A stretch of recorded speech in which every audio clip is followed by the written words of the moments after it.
sofrendo os mesmos males. Ou a gente vai seguir pagando a conta dessa nossa missão. E foi isso que me motivou a me envolver na política.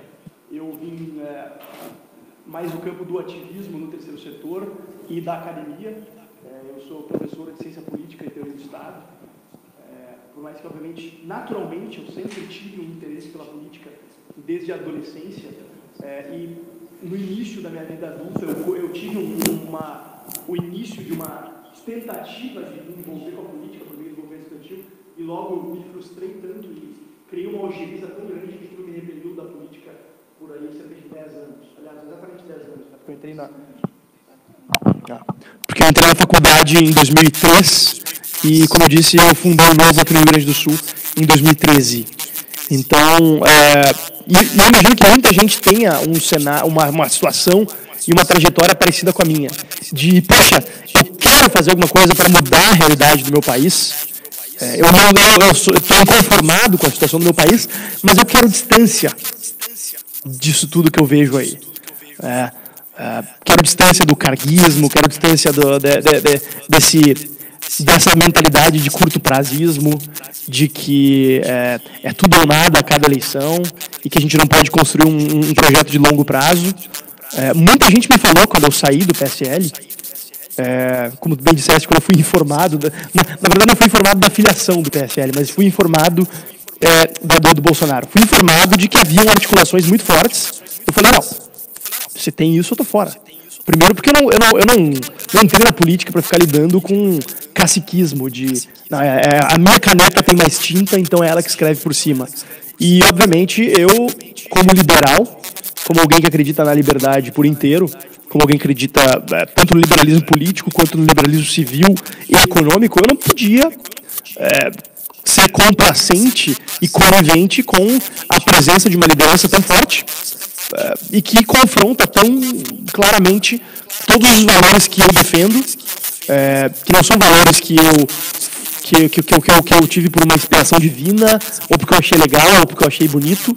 Eu me tornei liberal a partir de um processo doloroso, porque o pessoal que é mais velho deve lembrar, mas nos anos de 2002, 2000, tudo conspirava em favor da esquerda. A eleição do Lula, quando eu entrei na faculdade, era o primeiro ano do governo do Lula. Então, obviamente, eu também era de esquerda. Ou entendia que eu fosse de esquerda. Mas passei a ampliar meus horizontes. Não estou dizendo que quem é de esquerda hoje seja uma pessoa com horizontes pouco ampliados. Obviamente não. Mas, para mim, foi um processo de desconstrução de algumas premissas das quais eu partia, especialmente a premissa de que o Estado, com E maiúsculo, pode ser o redentor de todos os nossos pecados sociais, e também de descobrimento de algumas outras ideias e perspectivas que foram sendo construídas a partir, obviamente, da leitura, da reflexão, mas também pela vivência com os dois lados. Uma das grandes experiências que modificaram a minha visão... Tá, claro. Mas só para terminar minha apresentação, assim, uma das grandes experiências que modificaram a minha visão foi... eu perguntei quanto tempo eu tenho, né? Já fico aprendizado para vocês. Quando o político perguntar quanto tempo tem e vocês falarem que não tem limite de tempo, se preparem. Não, brincadeira. Mas, assim, ter participado do Fórum Social Mundial e do movimento estudantil, para mim, foi uma experiência muito reveladora a respeito do que fazia sentido para mim e do que não fazia.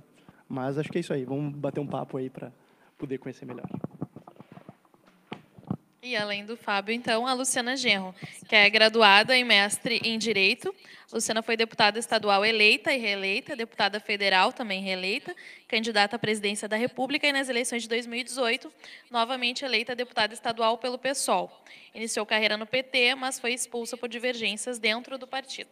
Luciana, tu complementa para nós? Bom, boa noite a todos e a todas. Muito obrigada pelo convite, Tina, Henrique, professora Luciana.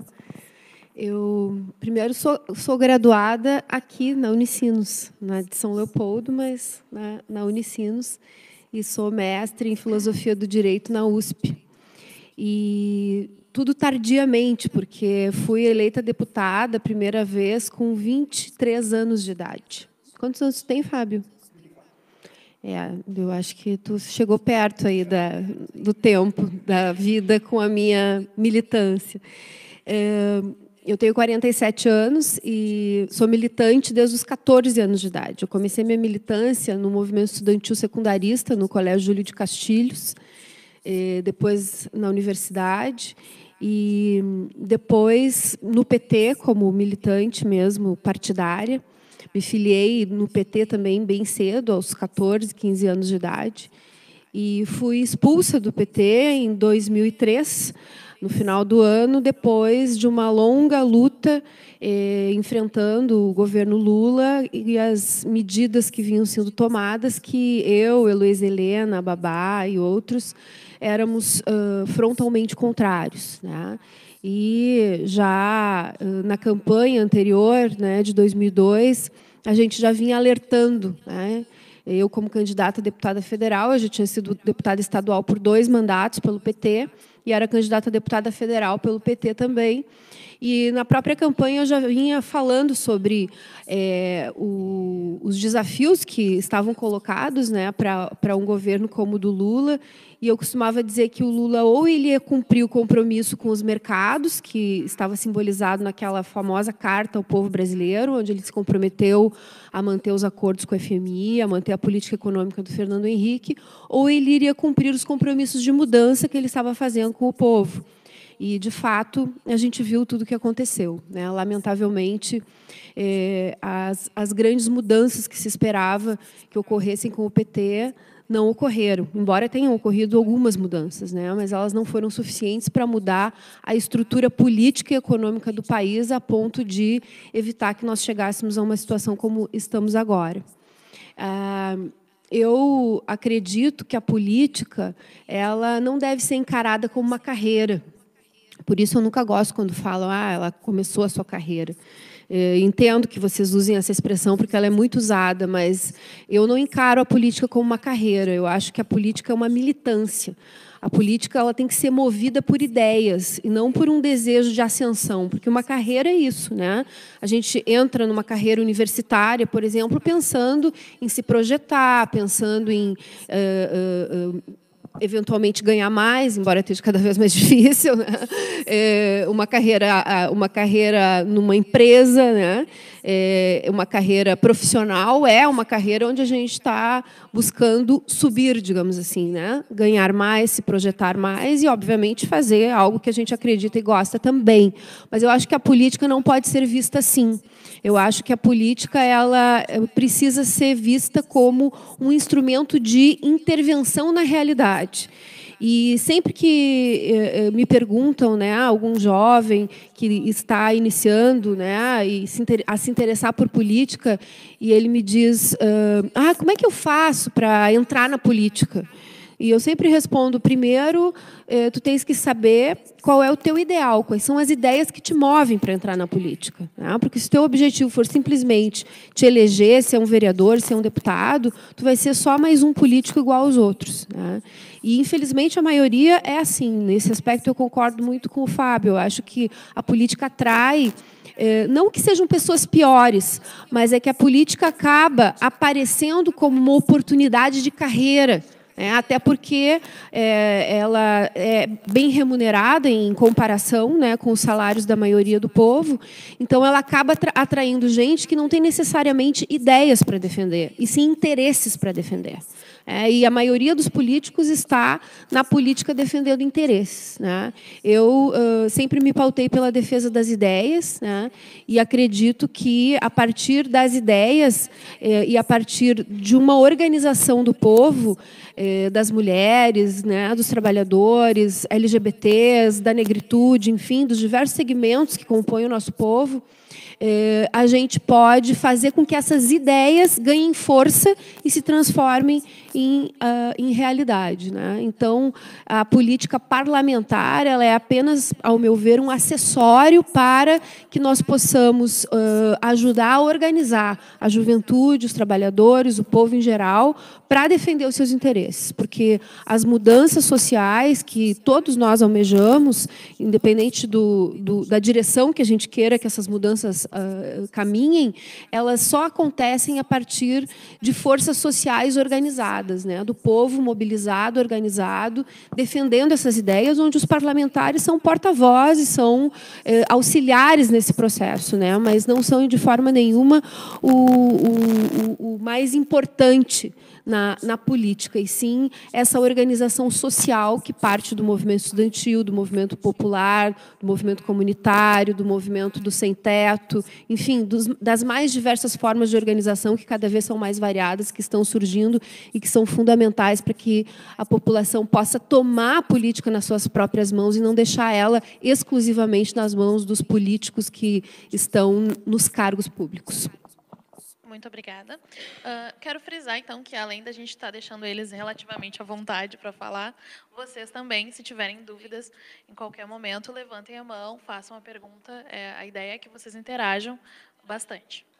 Para começar, a primeira pergunta que a gente quer introduzir é com relação à renovação da nossa Assembleia. Ela teve uma grande renovação nessas últimas eleições, seguindo o exemplo do Congresso Nacional, em que partidos tradicionais diminuíram ou mantiveram as suas cadeiras, enquanto partidos antes sem representatividade hoje aparecem no quadro. Como vocês avaliam essa dança das cadeiras? Acho que foi natural, ou melhor, foi esperado, porque, enfim, dados os tumultos que a política brasileira vem passando nos últimos 5 anos, e a emergência de diversos movimentos de renovação também, e, claro, a emergência de um fenômeno político que não pode ser ignorado e que, lamentavelmente, foi ignorado por muita gente, que foi o bolsonarismo.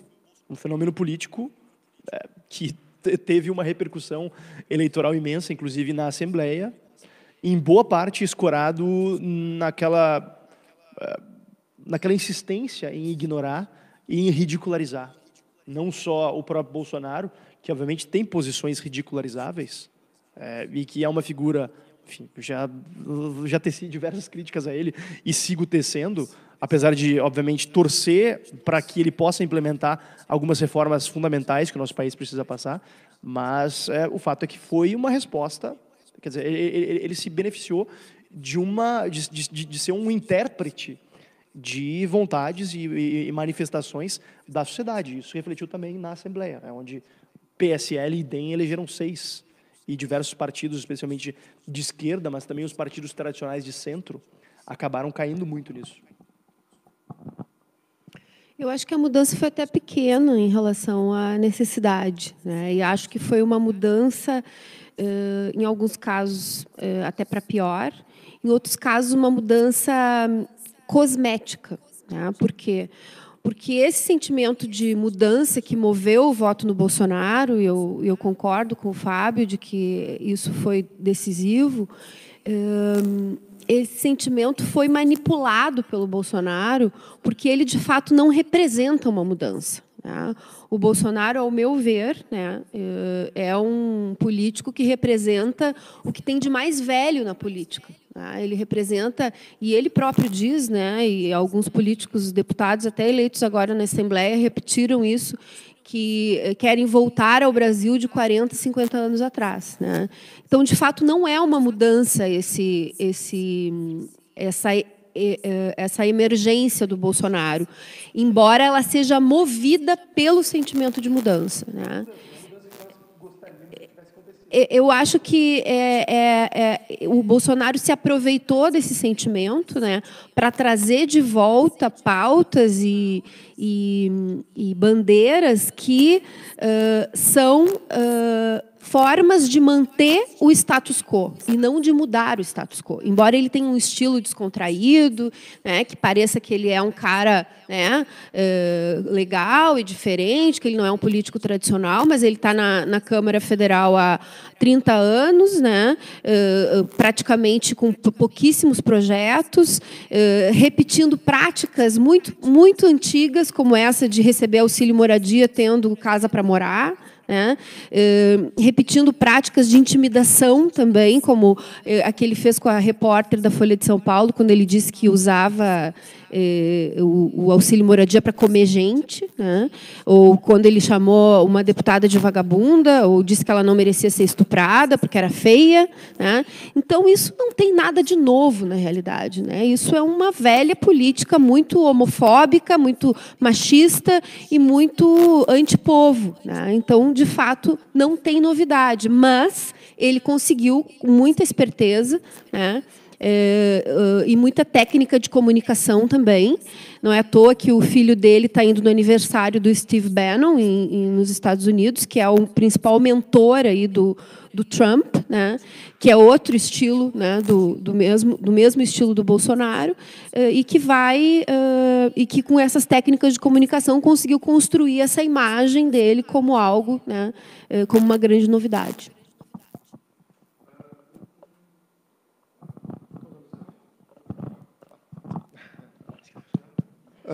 O que moveu bastante os eleitores do Bolsonaro e ajudou esse efeito, né, dos bolsonaristas foi a preocupação com a segurança pública, que aqui no Rio Grande do Sul também vem aí há muito tempo, mas com certo hora se agravando, né, a situação da segurança, e o PSL elegeu... consegue pegar? O PSL elegeu 4 deputados estaduais, vai ter uma bancada não muito expressiva, mas dentro do PSDB, que conseguiu também, né, 4, que é um partido mais tradicional, e tendo o deputado estadual mais votado. Então, é uma preocupação. Os dois mais votados. O primeiro, o tenente, né?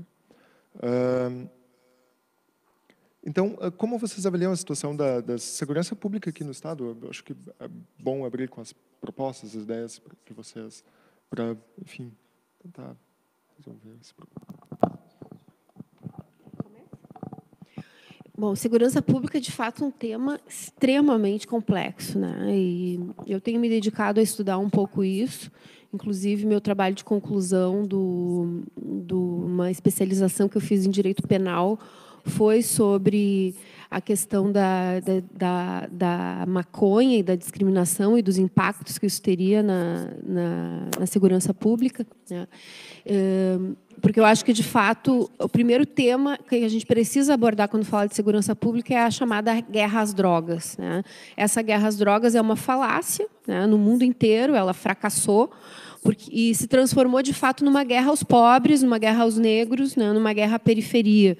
E numa guerra entre dois segmentos extremamente sacrificados, né? De um lado, a periferia, de outro lado, a polícia, né, que também é extremamente maltratada, né, pelo Estado. Uma polícia que é mal equipada, que é mal treinada, que é mal remunerada, e que acaba reproduzindo, junto à sociedade, as práticas autoritárias e violentas que ela própria recebe dentro da corporação, né? Então, eu não vejo solução de fundo para o problema da segurança pública sem a gente discutir o problema da droga, né, e dessa guerra às drogas tão nefasta para o país, né, e que consome tantos milhões de reais.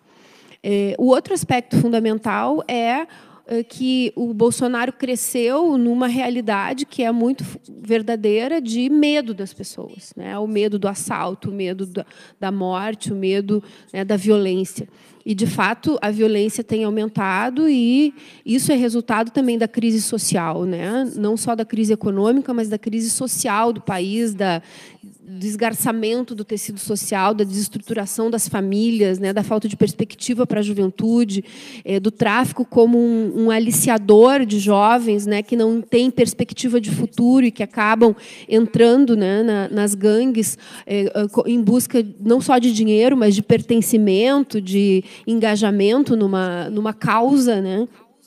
e acabam, né, sendo dizimados. Há um verdadeiro genocídio, especialmente da juventude negra, né? E o racismo é um racismo estrutural que a gente tem na nossa sociedade, que se reflete de forma muito intensa na guerra às drogas e na violência de uma forma geral contra o povo negro.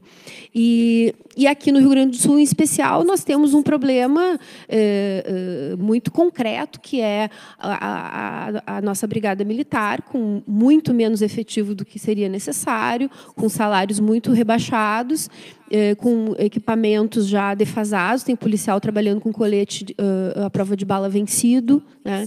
Então, a gente precisa de investimento nessa área, né, tanto da Polícia Civil como da Polícia Militar, mas a gente precisa de mudanças estruturais que parem de gerar mão de obra para o tráfico e para as gangues, para a criminalidade, porque a nossa sociedade é uma geradora de mão de obra para o crime, né?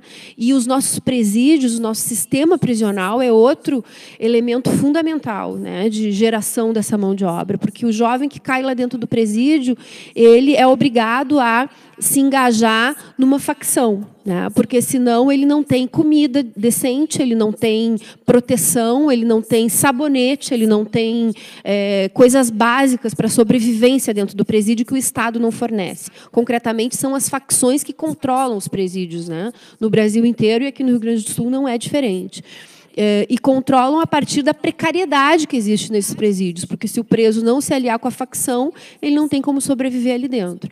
Então, uma mudança profunda no sistema prisional brasileiro é fundamental para que a gente também pare de produzir essa mão de obra farta, né, onde a polícia vai lá e prende um pequeno traficante e logo em seguida ele é reposto por outro que está ali à disposição do chefe do tráfico, enquanto que os grandes líderes, né, da criminalidade não estão, né, na favela, não estão, na maior parte das vezes, nos presídios, eles estão nos palácios. Né? Não é à toa, a gente se lembra do episódio do Helicoca, né? Que era o helicóptero que estava vinculado, era de propriedade de um senador, do filho dele, nada aconteceu com o senador nem com o filho dele. Né?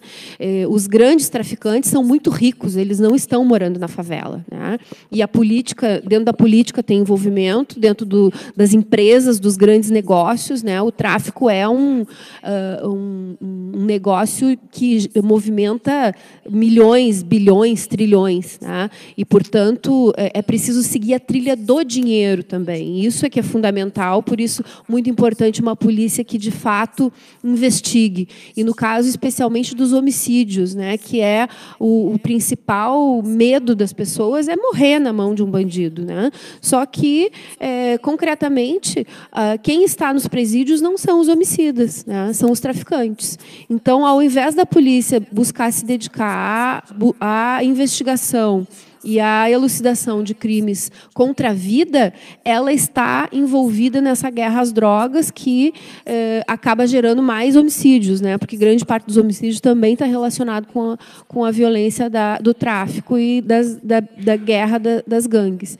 Então, é uma tragédia. A política de segurança pública do Brasil é uma tragédia, no Rio Grande do Sul é uma tragédia, e só com mudanças muito profundas se vai poder melhorar a situação. Mas é possível, sim, se tomar medidas pontuais que podem ajudar a minorar, né, os problemas. Entre elas são um melhor tratamento às polícias e políticas sociais, né, que dialoguem com o jovem da periferia para que ele não esteja à mercê, né, de forma tão categórica, à mercê das gangues e sendo aliciado, né, para participar do crime organizado. E isso é um papel que só o Estado pode cumprir. Né? É um papel que é fundamental de ser cumprido e que o Estado não tem cumprido porque a nossa juventude das periferias está completamente abandonada. Eu, inclusive, tenho um trabalho a partir da ONG que eu fundei em 2011, quando eu deixei de ser deputada, o Emancipa, que a gente tem um cursinho pré-vestibular para jovens de baixa renda e, além disso, fazemos um trabalho na Restinga, aqui em Porto Alegre, com jovens, né, que são moradores da Restinga, justamente oferecendo, além do cursinho, aulas de esportes, dança, lutas, que são formas de engajamento, de pertencimento para buscar, né, ajudar nessa operação salvamento que a gente precisa fazer, né, da nossa juventude. Mas, obviamente, que o nosso trabalho é uma gotinha num oceano, mas ele é importante e o Estado, que detém grandes verbas, né, e grandes orçamentos, precisaria entrar com muita força dentro das periferias, não com a polícia, como a gente viu nas UPPs do Rio de Janeiro, né, mas com serviços, com atendimento, com assistência social, com emprego, com geração de emprego, para poder, de fato, a gente ter oferecer uma perspectiva de futuro para esses jovens que estão abandonados. A Luciana pontuou vários pontos importantes, diversos deles, inclusive, com os quais eu concordo. Por exemplo, a guerra às drogas, que fracassou em 100% dos países onde foi travada, e, infelizmente, no Brasil ainda, lamentavelmente, está longe de se conseguir construir um espaço na opinião pública para se ter um avanço. Eu acho e espero que nos próximos anos a gente avance, pelo menos, no debate a respeito da maconha medicinal, que hoje, lamentavelmente, pais e mães de família são encarcerados por estarem buscando essa alternativa de medicamento para filhos que padecem de doenças variadas. Mas, voltando à questão sobre as raízes do fenômeno do bolsonarismo, acho que um dos grandes pontos que precisa ser desvendado é a sensação de desordem que permeia o país, que não é só uma sensação. O país se encontra em desordem. E, lamentavelmente, ele foi a única força política que conseguiu verbalizar uma resposta efetiva e palpável para o cidadão brasileiro. Isso também é uma autocrítica que eu faço a mim e faço aos liberais. Ele conseguiu falar a língua das pessoas que acordam 6 da manhã e têm seu carro roubado em Cachoeirinha, que voltam da faculdade à meia-noite e são assaltados no ponto de ônibus. Ele conseguiu se comunicar com as pessoas e com dezenas de milhões de pessoas Brasil afora. Eu não cheguei ao ponto de dizer que ele manipulou essas vontades das pessoas. Acho que as pessoas são livres para fazerem suas escolhas. Eu acho que a gente tem que buscar entender o que faz as pessoas quererem optar por um caminho como esse, de alguém que, enfim, já defende abertamente ditadura militar, tortura, etc., esse tipo de coisa. Acho que, em primeiro lugar, obviamente, o fato de que o distanciamento histórico cria na cabeça das pessoas a ideia de que ditadura, esse tipo de coisa, não parece não ser tão ruim, o que é, obviamente, um equívoco grave. Acho que qualquer forma de ditadura é desprezível e inaceitável. E acho que, ao longo desses próximos 4 anos, espero que o pessoal da esquerda possa fazer uma oposição construtiva a eventuais desmandos do governo Bolsonaro e das suas forças em defesa disso. Nós, liberais, certamente estaremos vigilantes e de olho nisso, como sempre estivemos ao longo dos 13 anos de governo lulopetista. E acho que a gente precisa progredir no Brasil em relação a certos consensos básicos. Esses próximos 4 anos vão ser um teste, de fato, para a nossa democracia. Eu sou muito cético em relação à capacidade do Bolsonaro e das forças que lhe envolvem de articular soluções de políticas públicas que são estruturais, em boa parte. Aqui no Rio Grande do Sul, especificamente, que vai ser o tema que nos toca mais diretamente, a gente tem um problema histórico de subinvestimento na segurança pública. Durante o governo do ex-governador Tarso Genro, tivemos aumentos salariais aumentos salariais escalonados, que foram pagos, inclusive, durante o governo Sartori, a um custo muito alto de saques do Caixa Único, e de uma forma insustentável e irresponsável, que são um reflexo da falta de uma discussão sobre uma política pública de segurança mais projetada como uma política de Estado e não como uma política de governo. Lamentavelmente, uma das externalidades negativas do fato de que no nosso Estado parece que tem uma cláusula escondida na Constituição que impede a reeleição dos governadores, é o fato de que, ano após ano, ou melhor, governo após governo, há uma prática de terra arrasada, que eu espero ver diferente agora com a transição do governo do PMDB para o governo do PSDB, Enfim, porque a gente tem que entender que a gente está no mesmo estado. A gente está num estado que está caindo pelas tabelas em praticamente todos os indicadores socioeconômicos. A gente tem um déficit da Previdência que se avoluma ano após ano em 10 bilhões de reais. E é muito fácil ficar falando que não, o governo não investe em educação, em saúde, em segurança, e votar contra reformas estruturais, como a reforma da Previdência, como a PEC do 12º, como reformas que retiram privilégios de variados poderes, como reformas que eliminam cabides de emprego variados que estão hoje instalados no poder, como essa quantidade obscena de estatais que o governo do Estado tem. Eu espero que a Luciana possa estar conosco, defendendo, inclusive, a extinção de órgãos inúteis, de órgãos que têm funções redundantes e, quem sabe, até a privatização de diversas empresas estatais que só servem para acumular déficits ou, especificamente no caso do Banrisul, que se tornou o tema da semana após algumas manifestações, tanto do governo do Estado quanto do governo federal, a respeito da necessidade de se incluir o Banrisul na negociação da dívida, que a gente entenda que ter um Estado nessa situação lamentável como a nossa, em que o governo não tem dinheiro para botar gasolina em viatura da brigada, e ter um Banrisul, ao mesmo tempo que a gente paga um serviço da dívida altíssimo e que nos custa muito caro a cada mês, e a cada serviço não prestado na ponta final do consumidor, que a gente entenda que a gente tem um custo de oportunidade muito alto em manter essa visão de que o Rio Grande do Sul precisa ter um banco, quando, na verdade, todos os estados mais ricos que nós se livraram dos seus bancos na década de 90, durante o processo de reestruturação das dívidas. Acho que isso é um debate que a gente vai precisar trazer, e é um debate que pode não parecer, mas está umbilicalmente ligado à resolução dos nossos problemas mais básicos. Eu nasci em Porto Alegre, me criei em Porto Alegre, e lamento profundamente o fato de que, ao longo dos últimos 20 anos, a gente permitiu que a nossa cidade se tornasse uma das capitais mais perigosas do Brasil, uma das 50 cidades mais perigosas do mundo. Isso decorre, obviamente, da guerra às drogas, que é uma questão que a gente não vai conseguir resolver a partir da Assembleia. Quem sabe em 2022 ambos concorramos a deputado federal e possamos influenciar no processo de formulação de políticas públicas no âmbito federal, mas o fato é que aqui no Rio Grande do Sul, ao longo dos próximos 4 anos, a gente vai ter desafios urgentes, prementes, e que felizmente estão ao nosso alcance. Então, agarremos-nos e resolvamos os problemas. Como tu bem falou sobre privatização, e a gente tinha uma questão sobre isso. Privatização e extinção de fundações são assuntos que continuam em pauta para esse 2019, e a gente quer saber como vocês veem esses assuntos, que medidas pretendem, que propostas pretendem apresentar a esse respeito.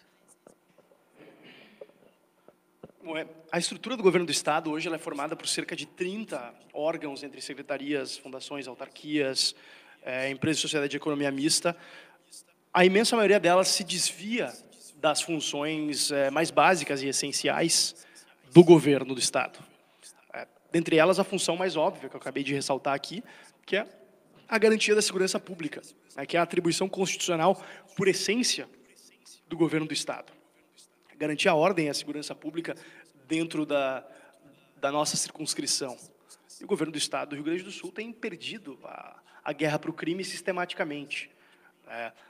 E, como eu disse, isso se dá em boa parte pela incapacidade, em primeiro lugar, de ter orçamento para lidar com os desafios da segurança pública, mas também, obviamente, da saúde, da educação e da infraestrutura, que eu colocaria esses 4 como os grandes nós a serem desatados pelo governo do Estado, mas também o fato de que qualquer governo, não é só o governador Sartori, governador Tarso Genro, futuro governador Eduardo Leite, qualquer governador seria incapaz de gerir uma quantidade tão grande de áreas com operações estratégicas tão distantes quanto provisão de segurança pública e enfim, fornecimento de energia elétrica, de gás, de minérios, gráfica, como o governo do Estado tinha há pouco tempo atrás, rede de televisão, rede de rádio. Isso não é função do governo do Estado. E a gente precisa entender que o governo desempenha essas funções às custas das outras funções fundamentais. Porque se segurança, saúde e educação vão ser prioridades, tem que ser prioridades de verdade, não dá para ser uma das prioridades dentre 30 áreas que o governo desempenha. Porque, eu reitero, não é só uma questão de orçamento, é uma questão de capacidade gerencial. A gente precisa se perguntar também a quem serve a gente ter uma estrutura estatal tão inchada, tão ampla e, por consequência, tão ineficiente. Bom, eu acho que aí chegamos na nossa divergência, né, Osterman? Tava fácil até agora.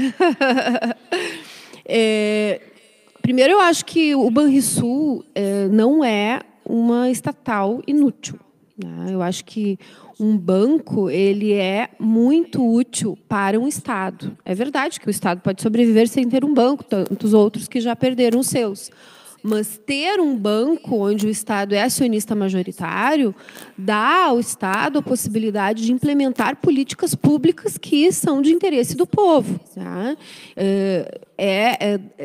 Se as estatais e o Banrisul é mal administrado, é um problema da administração, não é um problema do fato em si do Estado ter um banco. E é verdade que a maior parte das estatais até hoje foi muito mal administrada. Não é tanto o caso do Banrisul, tanto é que ele é extremamente lucrativo, inclusive fazendo taxas de juros que são praticamente idênticas aos bancos privados, o que é lamentável, né? E que certamente daria muito mais força ao banco se ele tivesse taxas de juros mais atrativas, né? E não operasse num padrão tão semelhante aos privados. Mas isso fez com que ele tivesse uma lucratividade enorme. Tá? E, a partir dessa posição de acionista majoritário, o Estado pode fazer políticas de incentivo à agricultura, incentivo à indústria, incentivo ao comércio, incentivo às mais diversas formas de organização econômica do Estado, que outros bancos privados podem não ter interesse, né? Porque o problema do privado não é o fato em si dele ser privado. O problema do privado é que tudo que é privado responde a interesses privados, como o próprio nome diz. Portanto, responde exclusivamente à necessidade de lucro e aos interesses do seu dono. Então, um banco privado, ele jamais vai, por exemplo, oferecer uma linha de crédito que não seja para ele uma linha extremamente lucrativa. Enquanto que um banco público pode, sim, fazer isso, porque ele está fomentando o desenvolvimento do Estado. Tá? E, mesmo assim, ser lucrativo, como é o caso do Banrisul. Então, eu acredito que banco é algo muito importante para que ele esteja exclusivamente na mão privada. Né? Eu acho que é muito importante os bancos públicos e que eles sejam administrados não com o viés exclusivamente do lucro, mas que ele seja administrado com o viés de incentivo aos segmentos econômicos que necessitam do crédito, que necessitam do impulso, né, do Estado para se desenvolver. Além disso, eu acho que as áreas sociais que estão necessitando de recursos, elas não vão se beneficiar com a privatização das estatais. Né? O que vai ocorrer com a privatização das estatais é diminuir o estoque da dívida. O drama do Rio Grande do Sul vai continuar igual, porque nós vamos continuar pagando, né, se esse acordo que o Sartori estava se desenhando for concretizado, o Estado vai continuar pagando altos percentuais de remuneração de juros da dívida para o governo federal e não vai ter recursos para investir. O que daria melhores condições para o Estado, e aí eu é que te faço esse convite, porque eu, infelizmente, não vou ser tua aliada na questão das privatizações, mas, quem sabe, a gente pode ser aliado na questão dos incentivos fiscais. Né? Porque o que o Estado gasta com incentivo fiscal é mais do que o déficit que nós temos. Tá? E o que é o incentivo fiscal? São isenções ou descontos em ICMS para setores empresariais escolhidos a dedo pelo governo, que não tem transparência de quanto recebe de incentivo cada setor e de quantos empregos gera em contrapartida. Não há transparência nenhuma em relação a isso. recentemente foi votado na Assembleia Legislativa, e o PSOL, Pedro Ruas, nosso deputado, foi o único que votou contra, um benefício fiscal de, agora não me recordo, 380 milhões de reais para uma empresa cujo proprietário é um dos homens mais ricos do Rio Grande do Sul, o senhor Lírio Parisotto, inclusive acusado de bater na mulher, né, a Luísa Brunet, para gerar 5 empregos. Tá? E esse a gente ficou sabendo, mas os outros todos a gente não sabe. Qual é o nível de emprego que gera, quanto o Estado deixa de arrecadar com cada um desses incentivos. Então, antes de nós pensarmos em entregar uma joia da coroa, e hoje a técnica diretora do Tesouro, que deu uma entrevista na Gaúcha, foi muito clara em dizer que o Banrisul tem que ser entregue porque ele é a joia da coroa, porque ele é o ativo mais valioso. Antes de nós entregarmos um ativo tão valioso como é o Banrisul, que nos dá tanta possibilidade de fazer política pública, vamos acabar com essa farra dos incentivos fiscais, vamos abrir essa caixa preta das isenções fiscais, vamos submeter à sociedade o direito de decidir se acha justo que o Estado continue abrindo mão de receita para que alguns grupos empresariais lucrem e gerem meia dúzia de empregos, enquanto falta o dinheiro da educação, falta o dinheiro da segurança, falta o dinheiro da saúde.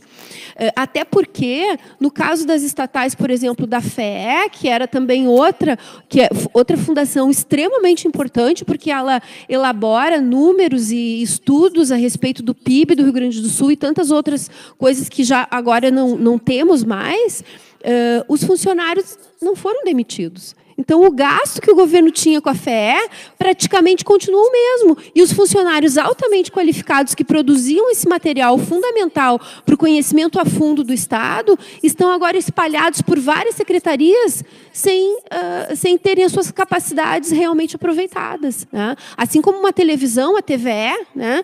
Os funcionários têm estabilidade por lei, na grande maioria dos casos, não serão demitidos, e ter uma televisão é algo inútil para um Estado? Eu não creio que seja inútil, é extremamente importante para o Estado ter os seus próprios veículos de comunicação, não ficar exclusivamente nas mãos privadas. A gente tem que sempre pensar numa situação limite, né? Uma situação de confronto entre um governo, né, que representa, digamos, né, se ele for um governo legítimo, representa os interesses do povo, com um outro setor privado. Se o governo, que representa, em tese, pelo menos, o interesse do povo, não tem instrumentos para se contrapor a esse interesse privado, ele fica refém.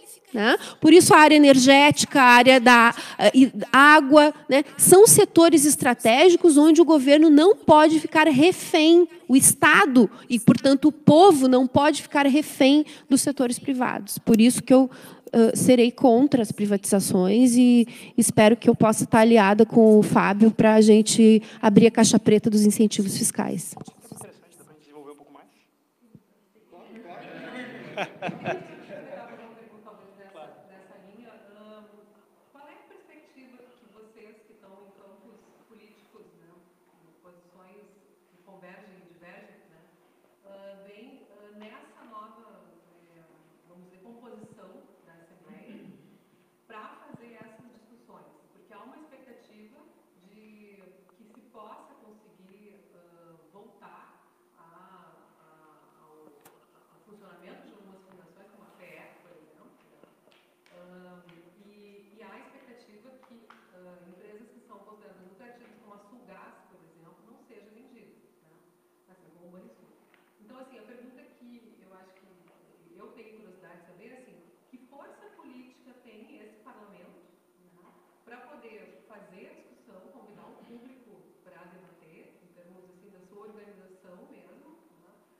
não posso deixar de ser otimista, né? Afinal, eu e meu colega na Assembleia, eu e meu colega Giuseppe Riesco, seremos uma bancada de 2 deputados, somos, nos tempos modernos, os primeiros liberais eleitos na Assembleia Legislativa. Então, isso é uma conquista e um resultado óbvio de um movimento de ideias que vem se solidificando no Brasil afora.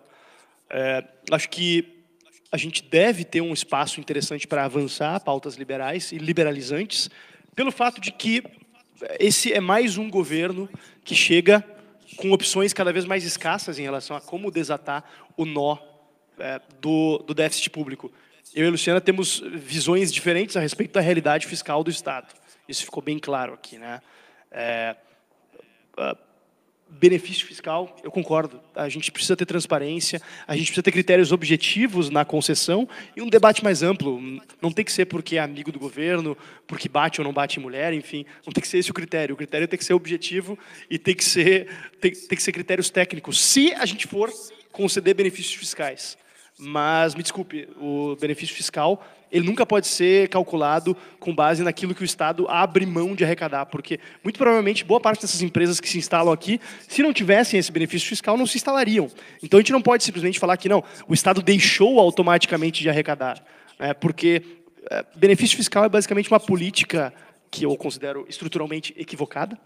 Eu acho que a gente deveria ter uma carga tributária mais reduzida para todos os setores e não simplesmente para aqueles setores que conseguem azeitar melhor as rodas do poder e convencer políticos de que eles conseguem gerar mais empregos. É óbvio que geração de emprego é importante, mas eu não vejo por que a gente deva privilegiar grandes empresas em detrimento de pequenas empresas. E eu acho que quem quer ver desenvolvimento econômico no Brasil, quem quer ver redução de desigualdade e da pobreza, tem que pensar em quem está lá embaixo. Tem que pensar em desobstruir, tirar os obstáculos, facilitar a vida do pequeno empreendedor e não ficar só também, obviamente, batendo em quem é grande e se estabeleceu lá em cima e está se beneficiando de uma estrutura de poder que está posta, que não vai ser fácil de a gente desatá-la também, desconstruí-la, mas que também o Rio Grande do Sul não é o único estado que tem... O Rio Grande do Sul é o segundo estado com pior relação receita corrente líquida sobre dívida. E ainda assim não é o estado que mais concede benefícios fiscais. É um dos pouquíssimos estados que tem bancos, é um dos pouquíssimos estados que tem esse nível de déficit da Previdência tão elevado que precisa ser discutido. Espero que seja discutido nos próximos 4 anos também. Eu acho que a gente precisa também desconstruir essa noção, lamentavelmente estabelecida e reforçada nos bancos das faculdades de direito adquirido. Acho que direito ou é direito ou não é direito. Eu adquiri esse direito por meio de força legal e, a partir daí, eu passo a ter o direito a uma escala de privilégios diferenciada do resto da população. Acho que a gente precisa ter uma discussão mais aberta sobre isso também. Mas eu sou essencialmente otimista em relação a não só o futuro do Brasil, mas o futuro do Rio Grande do Sul, até porque a gente já chegou num ponto em que vai ser difícil a gente piorar e o governo do Estado vai ter 4 anos já diante de um diagnóstico posto, diferentemente do governo anterior, que demorou 2 anos para começar a tomar alguma medida, e essa é a minha maior crítica em relação ao governo Sartori, o imobilismo dos seus primeiros anos, que acabou, obviamente, não só prejudicando o andamento das reformas, mas mesmo a legitimidade das reformas, em relação à sociedade brasileira, à sociedade gaúcha. Eu costumo citar como exemplo o fato de que, em dezembro de 2014, o governador Sartori eleito, toda a bancada do PMDB, incluindo a esposa do governador, votou a favor de aumento salarial para deputados, secretários, governador e vice-governador. Acho que a gente precisa dar demonstrações para a sociedade e nós temos uma responsabilidade muito grande em relação a isso, por isso que nós, do Partido Novo, firmamos durante a campanha o compromisso de cortar em pelo menos 50% as nossas estruturas de gabinete e, caso seja aprovada o aumento salarial para a próxima legislatura, nós vamos abrir mão desse aumento salarial. A gente considera que não é adequado. Os deputados já recebem uma remuneração condizente com as suas responsabilidades e com a média salarial dos brasileiros. Não há porquê, diante desse cenário catastrófico, onde a gente tem centenas de milhares de pais e mães de família recebendo salário parcelado há 36 meses, a Assembleia Legislativa e os outros poderes viverem no mundo da fantasia, achando que a crise não lhes afeta. Luciana, só antes de responder a tua pergunta, vou fazer uma provocaçãozinha, de boa. Não estou dizendo que não necessariamente para ti, né? Mas, enfim, o problema dos liberais no Brasil, que até hoje estiveram se apresentando como liberais, eu espero que o Fábio e o Novo sejam diferentes, é que são liberais pero no mucho, porque são liberais no sentido de achar que o Estado não tem que atuar em determinadas áreas, mas não são liberais quando o Estado tem que atuar para favorecer os interesses empresariais, né? Isso, no tempo do PL, né, a gente via, sempre aconteceu. O PL se dizia liberal, mas sempre que tinha uma oportunidade do Estado ajudar o setor privado através de incentivos e benefícios fiscais, estavam apoiando, tá?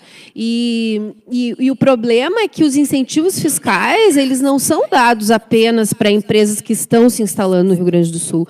Eles são dados para empresas que estão no Rio Grande do Sul e que teriam que sair, que ameaçam ir embora, né? Então, é verdade que a gente precisa fazer esse debate dos incentivos fiscais à luz de um problema nacional, que é a guerra fiscal entre os estados. Eu não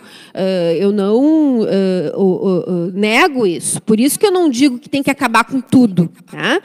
Porque senão eu diria, se não houvesse a guerra fiscal a nível nacional, eu diria que o Estado não teria que dar 1 centavo de incentivo fiscal para empresas, né? A não ser em condições muito especiais, que não seria o caso do Rio Grande do Sul diante das enormes dificuldades que ele vive. Agora, o problema é que não há transparência e Mas tu não falou um pouco que o Banrisul deveria incentivar negócios? Acho que o Banrisul deve incentivar negócios. E baseado em o quais Banrisul critérios? é um banco. O Banrisul é um banco. O Banrisul não é o Estado. Né? O Banrisul é um banco, onde o Estado é o acionista majoritário. Quem é que indica o presidente tem acionistas privados também. Né? E é um banco, então é completamente diferente. O dinheiro do Banrisul não vem dos impostos de cada um de nós, como vem o dinheiro que está lá no Tesouro, que é usado para a saúde, a educação, a segurança pública. O dinheiro do Banrisul é gerado pelos negócios do próprio Banrisul. Então, é completamente diferente. Indiretamente, tu sabe que vem, porque ao deixar de vender o Banrisul, a gente acaba tendo que aumentar a carga tributária para ter que arcar com o serviço da dívida. Mas aí a culpa não é do Banrisul. Não, a culpa é de sucessivos governantes que não privatizaram o Banrisul. A culpa mais recente é do governo Brito e do governo Fernando Henrique. Eu era deputada nessa época, quando fizeram o acordo da dívida. E eu era do PT naquela ocasião, e o PT foi contra aquele acordo da dívida, denunciando que aquilo era uma armadilha que ia levar o Estado para o buraco. E o PMDB e o PSDB defenderam aquele acordo, dizendo que era a grande solução para os problemas do Brasil e do Rio Grande do Sul. Deu no que deu aquele acordo, e o PT, quando foi para o governo, manteve o acordo, tanto a nível federal como a nível estadual, né? O PT governou o Brasil por 16 anos e se recusou a mexer nesse acordo que esguelou os estados. Então, a culpa central está ali, original, está ali naquele acordo malfadado, tanto em termos da taxa de juros que foi estabelecida para a remuneração da dívida, porque nós já pagamos essa dívida várias vezes, e quanto mais a gente paga, mais a gente está devendo. Por quê? Porque o Rio Grande do Sul está submetido a esse acordo com uma taxa de juros absurda que inviabiliza. Essa dívida nunca vai acabar se não mudar essa lógica que presidiu o acordo lá feito em 1996, se não me engano, 97, pelo Fernando Henrique e pelo Brito. Como é que sugere que se eu vou concluir, daí tu fala. Daí, Luciana, para responder a tua pergunta, eu acho que a Assembleia Legislativa, ela assim como o Parlamento em geral, ele é muito vivo, no sentido de que ele responde muito às forças sociais, né? Muito embora haja um certo congelamento de posições, porque os deputados, né, têm os seus partidos, os seus compromissos com o governo, mas há também uma certa permeabilidade à pressão social, né? Eu vi isso na Câmara Federal, federal, inclusive, que é um parlamento ainda mais distante do que o parlamento estadual, e vi na Assembleia Legislativa. Quando há mobilização da sociedade, quando há opinião pública, quando há galerias cheias, e o caso do Banrisul é clássico. O Eduardo Leite e o Sartori só disseram que não iriam privatizar. O Sartori não sei se chegou a fazer essa afirmação, né? Falou também que não iria privatizar. Então, eles só disseram isso porque há uma opinião pública majoritária na população gaúcha que acha que não tem que privatizar o Banrisul. Então, à medida que a gente consiga avançar no debate político em outras pautas também, eu acredito que sim, é possível se ter avanço em determinadas políticas. Mas se não houver organização social, pressão externa, aí o Osterman tem razão, a posição dele certamente vai ser mais forte, porque ela tem mais pressão social do nosso lado também. Ela tem mais apoio interno dentro da Assembleia Legislativa. A posição privatizante, antipúblico, né, é muito mais forte dentro da Assembleia hoje do que a posição que eu represento. Mas eu confio que essa força social externa possa nos ajudar, senão vai ficar bem difícil. Vocês têm alguma pergunta para eles? Paulo, tu consegue fazer daí?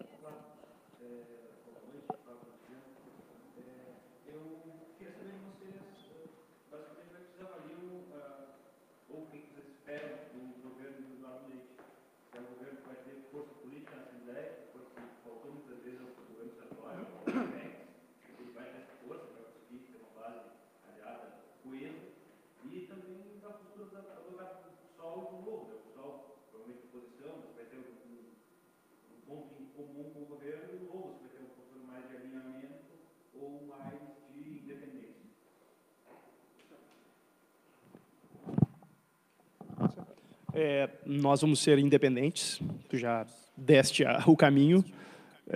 A gente não pretende, a gente não vai ter cargo no governo, por exemplo, inclusive nem o governador e nem o líder da transição nos procuraram para dialogar nesses termos, porque sabem que não é o que a gente trabalha na política. E o que eu tenho dito é que a nossa posição na Assembleia vai ser muito previsível, porque ela vai ser basicamente extraída dos compromissos de campanha que nós defendemos muito abertamente. Durante a campanha, eu tive muita cautela e muito cuidado para não fazer promessas e propostas que fossem irrealizáveis. Inclusive, foquei muito mais a minha campanha em divulgar compromissos. Inclusive, no meu material de campanha dizia, se alguém viu aí, deve ter visto, dizia, guarde este material e me cobre depois. E eu falava para as pessoas, eu quero ser cobrado pelo que está aqui. E não por posições alheias ao que eu defendo, ou por favores circunstanciais, como é comum na política, né? O pessoal tem essa prática de pedir emprego, pedir vaga em creche, etc., que são funções do executivo, não que seja função do executivo empregar todo mundo, né? Mas, então a gente pautou nossa atuação na campanha e vai pautar durante o mandato em termos de compromissos. Se o governador vier a trazer temas aos quais nós sejamos favoráveis, vamos votar favoravelmente e contra. Mas a nossa postura vai ser essencialmente independente em relação a para onde o vento sopra ou para onde o governador quer que sopre. Eu repito aqui o que eu falei para o próprio Eduardo Leite, tanto no WhatsApp que eu mandei para ele depois da eleição, como no encontro que nós tivemos lá no gabinete do Pedro Ruas, que nós seremos uma oposição dura, porém sempre aberta ao diálogo. Por quê? Porque oposição dura, porque eu conheço as posições do PSDB e conheço as propostas que ele defendeu durante o governo. Então, obviamente que a essência das propostas do Eduardo Leite são contrárias ao que o pessoal defende. Entretanto, eu não descarto a hipótese de que hajam propostas ou projetos de lei que nós possamos votar a favor, né? E isso não seria nenhuma novidade, é muito comum.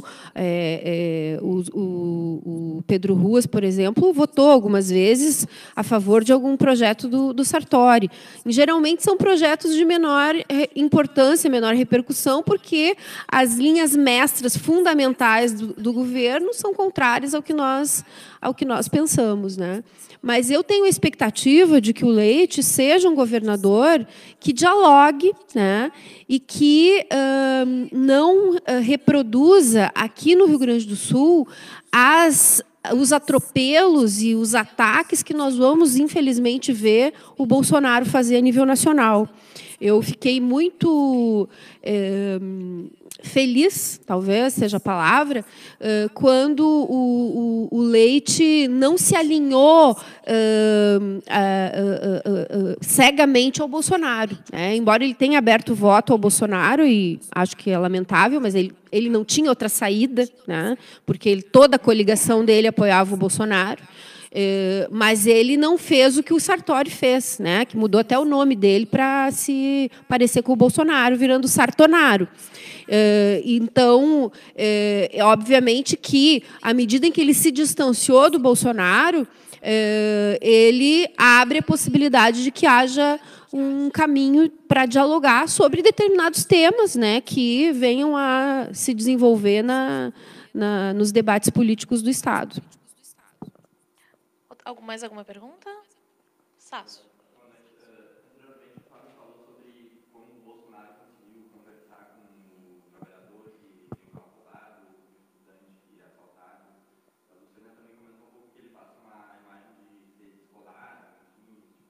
Tiozão descolado.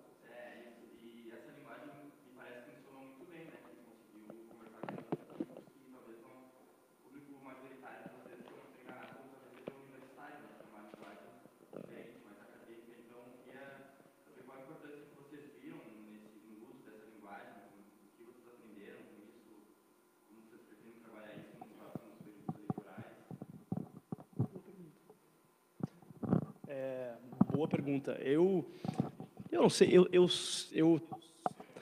bom, eu não me considero tão velho ao ponto de não poder aprender novas coisas, mas eu não também não entrei na política para também fazer um personagem, etc. Quem me acompanha pelas redes sabe que eu sou, pelas redes sociais, exatamente a pessoa que eu sou. Quer dizer, quem me acompanha pelas redes e me conhece pessoalmente sabe que eu sou exatamente a mesma pessoa. Então, eu não tento também fazer um personagem, e imagino que o Bolsonaro também não tente. E acho que está aí também a virtude dele. Eu, pessoalmente, não tenho pretensão de ser presidente da República, eu quero simplesmente dar a minha contribuição, mas, obviamente, isso é algo que a gente conversava antes, né? O fenômeno das redes sociais e como as pessoas valorizam se sentir próximas e ter empatia com as pessoas, que, historicamente, a gente vive num Brasil em que a política era algo muito elitizado, e a política brasileira foi historicamente dominada por oligarquias, fossem elas mais à direita ou mais à esquerda, mas por oligarquias, né? Até pelo próprio processo de recrutamento das lideranças políticas. Acho que as redes sociais, como um todo, a gente falava sobre no jornalismo isso, mas também na política, elas têm aproximado as pessoas do dia a dia da política. Acho que em nenhuma eleição se elegeu tanta gente comum quanto nessa. Por mais que haja discordâncias em relação às posições do PSL, são pessoas de estratos dos mais variados da política, desde políticos tradicionais, que meramente trocaram de camisa e viram ali uma oportunidade, até pessoas que nunca tinham se candidatado e nunca pensaram em se candidatar, mas que são pessoas que se sentiram representadas, né? Aquele sentimento em inglês, eles têm um termo que é muito mais focado nisso, que é franchisement, né? Tipo, a pessoa se sente realmente franqueada dos sentimentos e dos valores que aquela pessoa representa. E a gente acabou vendo esse cenário. Eu não sei, eu não sou um expert em comunicação política, longe disso, mas acho que a experiência do Bolsonaro fez muita gente, e ele fazendo, e tem várias imagens icônicas, né? A mais recente era ele fazendo uma live na casa dele com uma raquete, aquelas de mosquito em cima da mesa, o filho dele filmando, etc. É um negócio que faz a gente realmente se questionar se é por querer essa tosquice, ou se realmente se é algo realmente genuíno. Eu tento achar que é mais genuíno, mas não sei exatamente de que forma isso vai se desenvolver, e eu não pretendo também ficar tentando imitar alguém para tentar ser outra pessoa. Eu acho que não foi essa tosquice que fez o Bolsonaro crescer. Isso ajudou a criar essa imagem dele do tiozão, né? Mas eu acho que o que fez ele crescer foram duas coisas que a gente não pode imitar. A primeira é as fake news, tá? E a disseminação de forma, inclusive, ilegal, o que tudo indica, de notícias pelo WhatsApp, né, pagas por empresários, desvinculados da campanha dele, de forma totalmente à margem da lei, né? Disseminadas e mentirosas, né? Inclusive levando informações falsas para as pessoas. E a outra coisa é respostas fáceis, respostas simples para problemas complexos. Tá? O problema da segurança, por exemplo. Qual era a proposta do Bolsonaro? Vamos todos nos armar. Tá? Então, eu vi muita gente na rua me dizendo que ia votar no Bolsonaro porque queria ter uma arma para se defender dos bandidos. Sendo que a proposta real dele nem era essa, de que as pessoas pudessem andar armadas. Né? Quando tu ia ler a coisa melhor, tu via que ele propunha facilitar o acesso à compra de arma. Né? Mas as pessoas criaram, né, e obviamente que isso foi alimentado por ele, através dessa simplificação, né, dessa resposta fácil para um problema complexo, quer dizer, se você estiver armado, você vai matar o bandido e não vai mais ser assaltado. Quando a gente sabe que isso não é verdade, né, porque as pessoas, quanto mais gente armada a gente tiver na rua, mais fonte de arma para os bandidos nós teremos, né, essa é a grande realidade. E também o fato de que quem tem dinheiro para comprar arma e para fazer o curso, para poder comprar arma, é quem tem dinheiro, né? Então, o tiozinho lá do Rubem Berta, que me disse que queria ter uma arma para se defender, ele não vai poder ter arma, né? Porque ele não vai ter dinheiro para comprar arma, e se ele conseguir a arma, ele não vai ter dinheiro para fazer o curso para legalizar a arma dele. Então, ele vai continuar com a arma ilegal, que hoje as pessoas já têm as armas ilegais, né? Então, quando ele dá respostas fáceis para problemas complexos, ele dialoga com o sentimento das pessoas, que é encontrar saídas. Como é que eu resolvo isso? Eu não tenho respostas fáceis para os problemas. As respostas que eu dou são complexas e são difíceis porque os problemas são complexos e são difíceis. Então, é mais difícil a gente convencer as pessoas, né, das coisas quando a gente fala a fundo, né, quando a gente é radical no sentido de ir à raiz dos problemas e tentar explicar isso. É claro que a gente tem que tentar simplificar o máximo possível, né, para que todo mundo possa entender, mas as pessoas são inteligentes, elas conseguem compreender.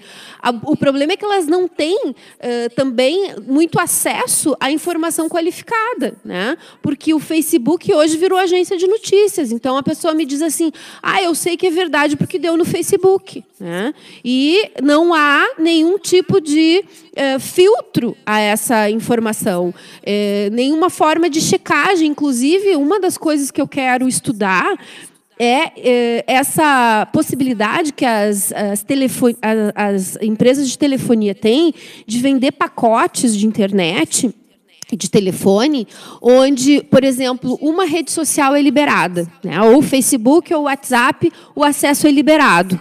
Então, a pessoa recebe um link no Facebook ou recebe um link no WhatsApp, mas ela não pode checar aquela informação, porque ela não tem internet para checar aquela informação. Então, ela fica só com aquela informação do WhatsApp ou do Facebook. E isso é uma forma muito eficaz de disseminar fake news. Tá? Então, existem vários problemas aí que circundam a questão da informação. Né? Agora, que, sem dúvida nenhuma, as redes sociais são um instrumento fundamental nas campanhas eleitorais dessa eleição em diante, quanto a isso não há a menor dúvida. A questão é como usá-las, porque se pode usá-las para o bem ou se pode usá-las para o mal. Né? Se pode usá-las para informar e se pode usá-las para desinformar. E o acesso à internet é algo fundamental nisso. Portanto, aí entra a nossa discussão de fundo, minha e do Fábio. Né? As telefônicas hoje estão todas privatizadas, né? E o acesso à internet só se dá através delas, fundamentalmente. Né? E isso acaba fazendo com que seja caro e as pessoas já não conseguem mais ter o acesso, né, a livre informação, como seria o objetivo inicial ou a necessidade real quando se fala em redes sociais, internet. Ok, nós temos mais uma pergunta. Qual que é o teu nome? Qual que é a pergunta?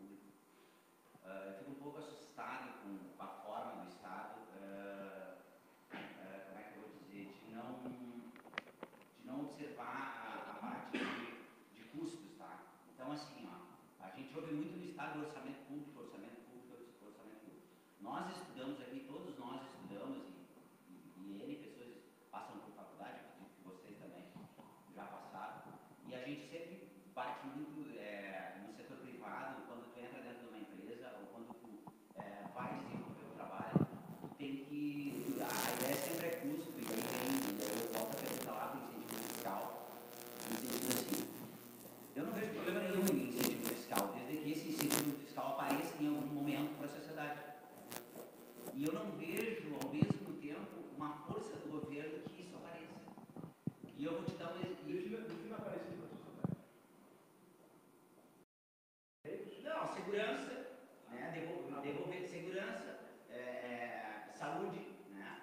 Então, eu estou falando como um cidadão que eu não consigo ver esse retorno quando se tem incentivo fiscal, né? Eu não tenho nada a favor nem nada contra, mas o que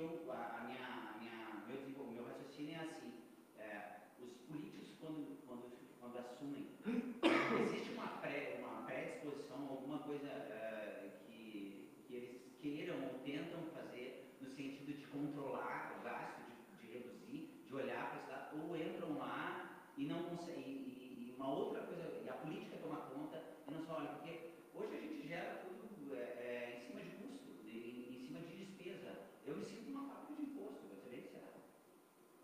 Eu me sinto, cada brasileiro olha, eu conheço a contabilidade, a carga tributária, não só em funcionário, não só em empresário, estou fazendo um trabalho amanhã que eu tenho que entregar, é difícil com fins, e é pesado, porque você vai botar tudo.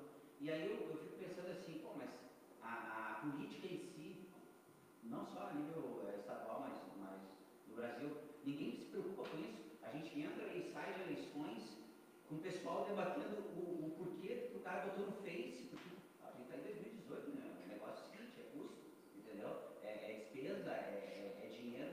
E aí a gente vê que a política toma sempre um outro rumo, e eu acho que para definir isso, para definir uma questão que é tão importante, que é realmente a carga tributária, gerar mais economia, isso não é discutível, isso fica sempre em segundo plano. E a minha pergunta se vocês que estão assumindo, se vocês que estão no governo, existe um movimento disso, chega a se pensar ou não, simplesmente se esquece, entendeu?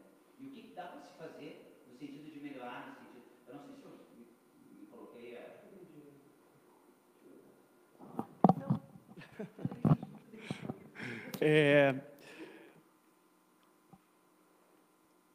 Um grande problema quando se mexe com dinheiro público é o fato de que paira uma aura de que se trata dinheiro de todo mundo, consequentemente de ninguém.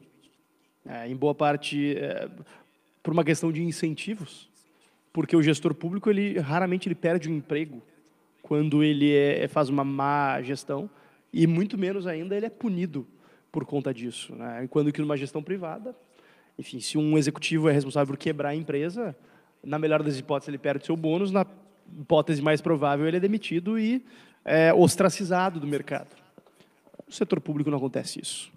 No setor público, muitas vezes o contrário acontece. Aliás, uma pessoa ser uma péssima gestora, mas foi capaz de gerir bem os interesses políticos que estavam comandando a empresa pública, a fundação, o departamento, a secretaria, o ministério, e por isso acaba sendo recompensado posteriormente. Então é uma questão de incentivos. Esse é um outro motivo pelo qual nós defendemos que o Estado se limite às suas funções básicas e não queira ser gestor. Em termos de... Eu me relaciono... Eu tenho total empatia com isso que tu disseste. Eu me sinto uma máquina de pagar imposto. Porque, historicamente, a gente vem aceitando essa prática dos governos de... Bom, apertou, não é o nosso cinto que a gente vai apertar o cinto do outro. Em vez de fazer um ajuste fiscal na despesa, eles fazem um ajuste fiscal na receita. Né? Faltou dinheiro? Não vamos cortar gastos, vamos tentar conseguir mais dinheiro. E, geralmente, a forma mais efetiva e direta de se conseguir dinheiro, quando se é um governo, é tributando a população. Por isso que a gente teve um aumento na alíquota do ICMS para diversas categorias e que o governador agora está brigando para manter. Até comentei com o deputado Lucas Redecker que, olha, enfim, se votar ano que vem, vocês já sabem que vocês já tem 2 votos contra. Não, mas o regime de recuperação fiscal não interessa. A gente não pode se comprometer com algo que hoje ficou claro que nem existe qualquer acordo assinado ainda, né? É um regime que se propõe a suspender o pagamento da dívida, mas ela seguir se acumulando. E que impõe à sociedade gaúcha um peso tributário contínuo e que, se a gente não fizer alguma coisa, se a gente não se levantar contra isso, vai seguir crescendo. A gente precisa dizer chega. A gente já tem uma das alíquotas menos competitivas do Brasil. Santa Catarina nos rouba empregos e empresas todos os dias. A gente está ficando para trás. A gente precisa entender os rumos da história. A gente precisa parar, em primeiro lugar, a gente precisa parar de culpar os outros pelos nossos problemas. No debate político, com muita frequência, vai ver gente culpando o desajuste fiscal e o fracasso institucional do Rio Grande do Sul, porque é isso que aconteceu. Foi um fracasso de instituições, culpando a Lei Candir, culpando a negociação dos anos 90, como fez a Luciana aqui. Eu discordo peremptoriamente disso.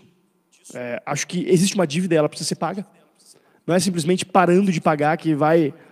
Bom, a gente vai perder os repasses da União se simplesmente parar, como aconteceu durante o governo Sartori, em que houve se cogitou a possibilidade de parar de pagar a dívida.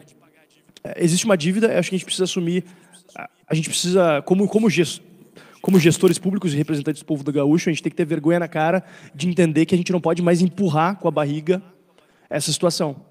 O Rio Grande do Sul precisa parar de viver no passado e naquele papo de sirvam nossas façanhas de modelo a toda a terra e pensar em construir um Estado para o futuro. Porque, do jeito que está, lamentavelmente, o último que sair apaga a luz. Eu concordo totalmente com o teu viés a respeito disso e acho que a gente precisa ter um movimento da sociedade gaúcha para se opor a isso. Inclusive, convido a todos a estarem conosco nas galerias da Assembleia, quando o governador, provavelmente no início de dezembro, buscar fazer com que vá à pauta a votação da manutenção da alíquota majorada do ICMS. Deve ser dezembro? Bom, também dezembro já é semana que vem. Então, provavelmente semana que vem, ou na outra, deve ir a votação. E acho que é hora de a sociedade gaúcha dizer que não, chega, sem mais impostos, sem aumento de impostos. Vou tentar dialogar contigo no seguinte sentido. A questão é, certo, custos. A questão é ajuste, cortes. Porém, aonde? Essa é a discussão. Ninguém tem dúvida de que a situação das finanças do Brasil e do Rio Grande do Sul é catastrófica. Tá? Agora, a gente precisa debater aonde que a gente vai cortar. Essa é a grande divergência e é por isso que a coisa não anda. Porque existe uma... O Temer, por exemplo, ele teve uma grande vitória para a visão política dele, talvez o Fábio concorde, que foi a votação do teto de gastos, certo? Aparentemente, é uma coisa certa. Né? Tu deve ter achado bom o teto. Porque, afinal de contas, a gente precisa estancar essa sangria de gastos que está levando o Brasil a um aumento cada vez maior da dívida. Só que, para o pagamento da dívida, não tem teto. Só tem teto para os gastos da saúde, da educação, da segurança pública. Tá? Então, eu te pergunto assim, tudo bem, Fábio, tem uma dívida, tem que pagar. Vou partir dessa premissa para tentar dialogar contigo. A questão é, primeiro, em que condições a gente paga essa dívida, e a questão é também de que a dívida que o Brasil tem não é só com os credores que nos emprestam o dinheiro a juros escorchantes, mas é também com o povo que paga o imposto, porque tu disse que é uma fábrica de geração de impostos, e todo o povo não é só tu, e a gente paga impostos. E o que a gente recebe de volta com os impostos que a gente paga? Segurança pública, uma porcaria. Educação pública, uma porcaria. Saúde pública, uma porcaria. Isso tudo é dívida que o Estado tem com as pessoas que estão pagando seus impostos. Né? Então, a questão é qual das dívidas a gente vai pagar e de que forma a gente vai pagar cada uma delas. A escolha do Temer com o teto foi a seguinte: eu vou pagar a dívida com os credores, não coloco teto nenhum ali, mas na segurança, na educação e na saúde eu boto um teto. Então, A saúde no Brasil vai colapsar se esse teto não cair. Se esse teto não cair, a saúde no Brasil vai colapsar. E isso não é eu que estou dizendo, qualquer especialista que estuda a área sabe que o Brasil não tem como manter atendimento de saúde pública para o povo sem aumentar os gastos, porque a população está crescendo, porque, enfim. Agora, o problema aí também entra, e aí eu acho que a visão liberal acaba confundindo o Estado com a administração do Estado. Tá? Porque quem administra o Estado hoje, e quem tem administrado o Estado ao longo da nossa história, em primeiro lugar, não só é incompetente, como é ladrão. Rouba. E grande parte do dinheiro dos nossos impostos vai pelo ralo da corrupção. A Transparência Internacional, se não me engano, fez um estudo dizendo que 30% do imposto que tu paga vai para o ralo da corrupção. Tá? E isso é um problema gravíssimo que não se consegue atacar. Por quê? Porque a maior parte dos políticos está envolvido na corrupção e se beneficia da corrupção. Então, não vai tomar medidas que realmente acabem com a corrupção. Agora, o Bolsonaro está dizendo que vai, que o Moro vai ser o grande combatente da corrupção. Se for, eu vou aplaudir, mesmo que seja o Bolsonaro. Eu vou aplaudir. Mas eu duvido, porque ele já está botando corrupto dentro do governo. Então, como é que ele vai de fato combater a corrupção? Então, esse é um problema muito grave. Eu também não acho que... quando eu defendo a necessidade do Estado prestar serviços e ser fortalecido, eu não estou dizendo que este Estado que nós temos, tanto o Estado, falando do Rio Grande do Sul, como o Estado brasileiro, são bons. Eu acho que é uma porcaria, entendeu? E eu gostaria muito que o Estado não fosse necessário. Eu almejo uma sociedade onde o Estado não seja necessário. Mas isso está muito distante da nossa realidade. Então, o que nós podemos almejar é um Estado decente, que não seja vítima de quadrilhas que extorquem os cofres públicos em seu benefício próprio. O que nós precisamos almejar é um Estado que, de fato, possa oferecer à sua população dignidade. E, para isso, ele precisa ser bem administrado, porque ele precisa ser administrado a favor da maioria. Só que o problema é que o Estado tem servido aos interesses de quem ao longo dessa história toda? Aos de cima da pirâmide social. Porque o mundo, o Brasil, é dividido em classes sociais. Tem gente que tem muito, está lá no topo da pirâmide. Tem gente que está na base com uma miséria. Né? Existem... Agora, me falhou o número, mas é um número ridículo. 6 famílias que detêm a riqueza de 100 milhões. É isso, né? 6 famílias detêm a riqueza de 100 milhões de pessoas. Né? Então, é uma concentração de renda brutal que existe. Por quê? Porque esse Estado porcaria tem favorecido estes interesses, dessa minoria que tem se beneficiado. E nós não estamos no topo da pirâmide. Nós podemos não estar na base, mas nós estamos bem mais para baixo. E esse topo da pirâmide do 1% que se beneficia do funcionamento desse Estado não quer fazer as mudanças para que esse Estado possa, de fato, beneficiar a grande maioria. E aí a gente fica sempre nesse impasse. Ninguém consegue mudanças estruturais, porque os que estão no comando, no topo da pirâmide, não são nem os políticos. São os grandes empresários, os grandes bancos, os grandes especuladores, entendeu? Os detentores dessa riqueza toda que comandam o jogo. Os políticos são quase que marionetes nessas mãos. E a lógica que prevalece é sempre a lógica que favorece os interesses desses que comandam o show. Mais uma pergunta?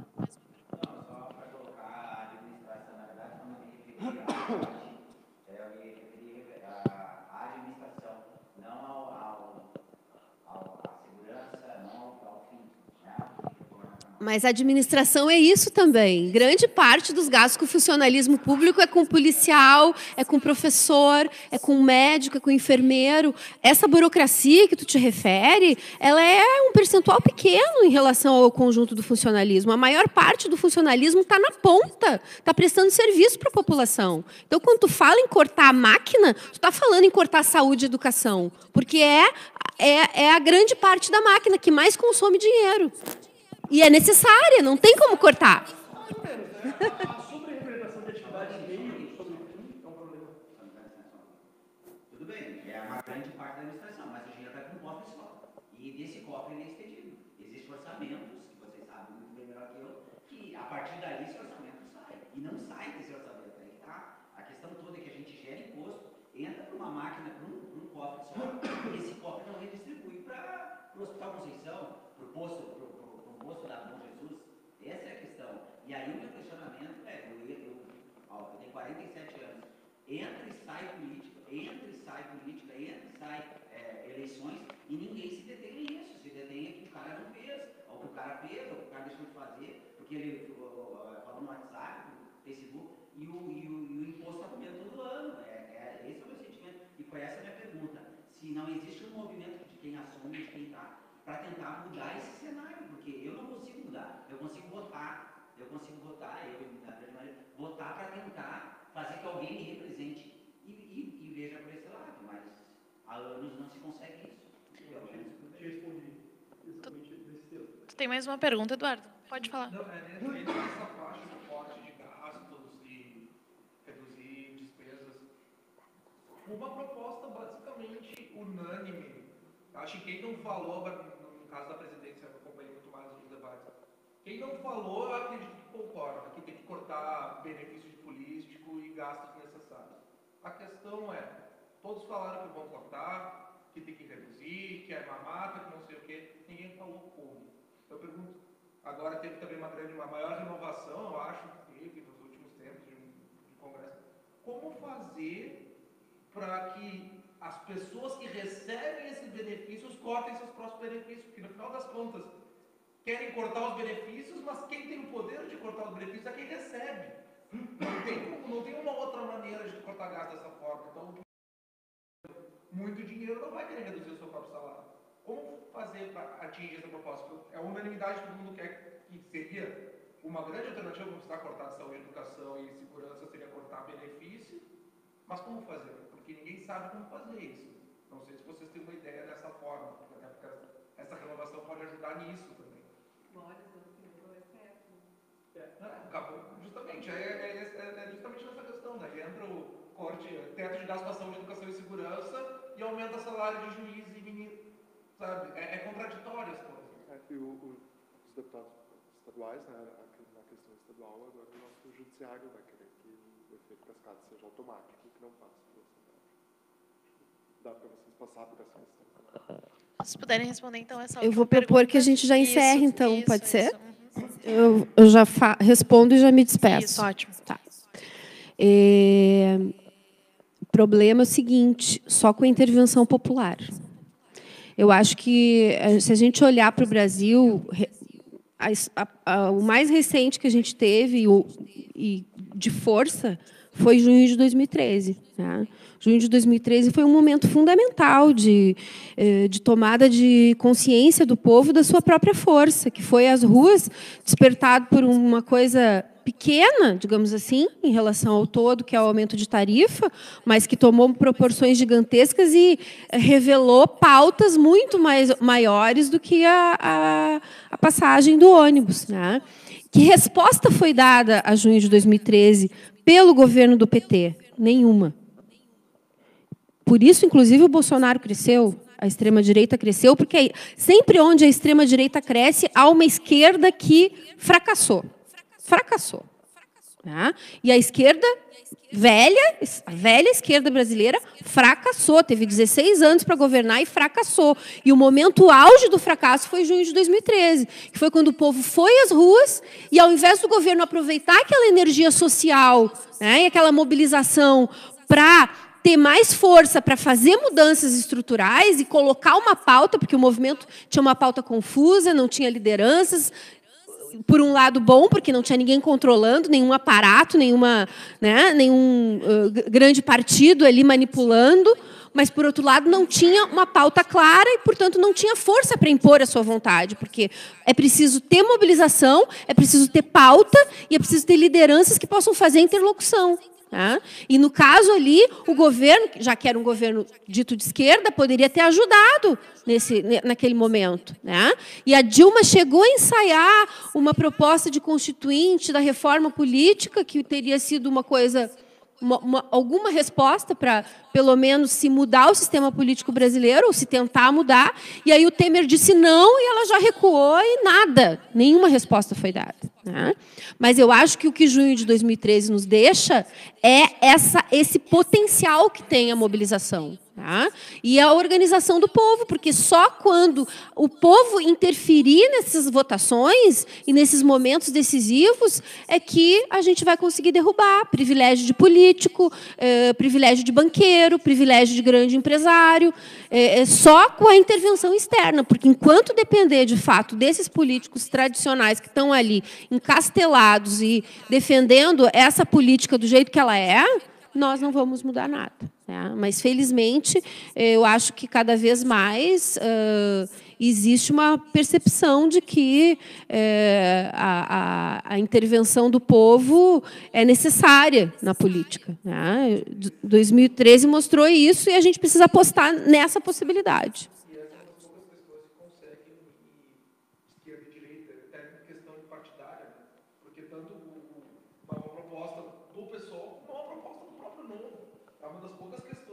A mobilização? O corte de gastos? Sim, corte de privilégios, corte de privilégios de políticos, de banqueiros e de grandes empresários. Eu sou totalmente favorável e vou estar sempre aliada com o Osterman se ele tiver com essa proposta também. É aquela coisa, né? Todo mundo quer mudar o mundo, mas pouca gente quer arrumar o próprio quarto, pouca gente quer lavar a louça de casa. A gente quer mudar o Brasil, obviamente. E a gente entende que, para mudar o Brasil, a gente precisa dar o exemplo. E é isso que a gente já anunciou e já está fazendo com a formação dos nossos gabinetes da bancada. Então, a gente vai cortar no nosso próprio privilégio, porque não sei se você sabe, mas a Assembleia Legislativa, cada deputado tem direito até 17 assessores. O nosso gabinete vai ter, no máximo, 7 assessores. As bancadas têm uma quantidade similar também, a gente vai cortar em pelo menos a metade, porque a gente acha que esse é o começo da mudança. É óbvio que a gente vai elaborar e propor resoluções para a mesa diretora, que é quem tem a capacidade realmente de cortar os privilégios lá dentro da Assembleia, que são muitos, mas se a gente não fizer a nossa parte, naquilo que a gente tem alcance, qual moral a gente vai ter para mostrar para a sociedade que está pagando a conta, que a gente está realmente comprometido com isso. Inclusive, convido a Luciana, mais uma vez, a estar conosco nisso, em estabelecer cortes na sua estrutura de gabinete, na sua estrutura de bancada, para poder mostrar para a sociedade que está todo mundo cortando na própria carne e que a crise não é só do Poder Executivo e dos serviços prestados ao cidadão gaúcho que sofre com a falta de policiamento, falta de saúde, falta de segurança, mas que todo mundo entende, especialmente nós que estaremos entre os 0,1% dos salários mais altos do nosso Estado, porque é esse o lugar onde nós estaremos, que a gente entende a situação grave que o nosso Estado enfrenta e a gente vai fazer a nossa parte. Acho que não tem... acho que isso é o mínimo, na verdade.